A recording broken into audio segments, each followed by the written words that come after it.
The rhythm genre was, once upon a time, a very different beast. What is these days, in the few places it still actually exists, an adventure through a playlist full of popular, well-known music, was once a very quirky, very Japanese genre that used homegrown music designed specifically for the rhythm game you were playing.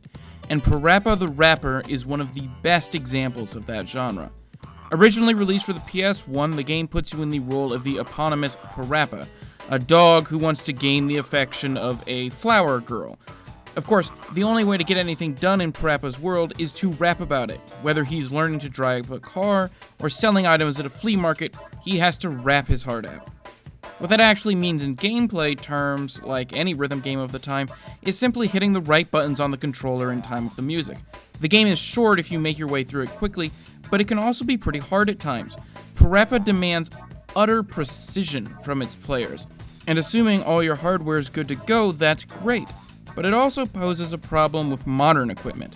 While old CRT TVs and monitors didn't have any latency to speak of, the screens that PaRappa was designed to be played on, modern screens do, and the amount of latency one TV has versus another TV can vary wildly.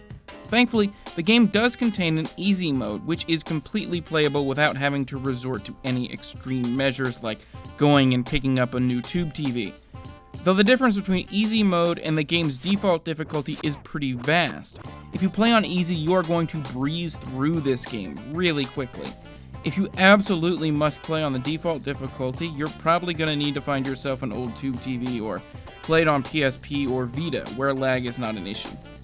But honestly, I'd recommend playing PaRappa in easy mode regardless of where or how you want to play it.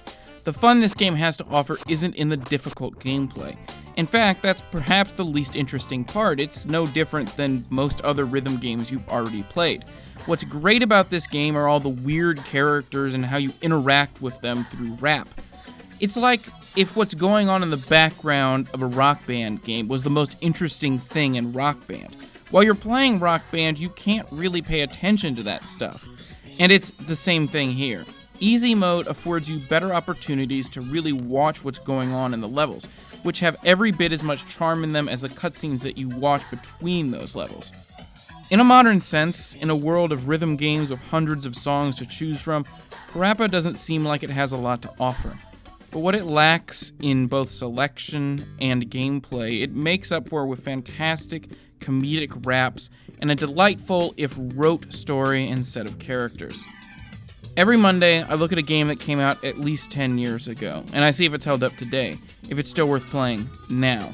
If you like that idea, be sure to subscribe so you can see the latest videos. If you like this video in particular, be sure to hit that like button, and thanks for watching.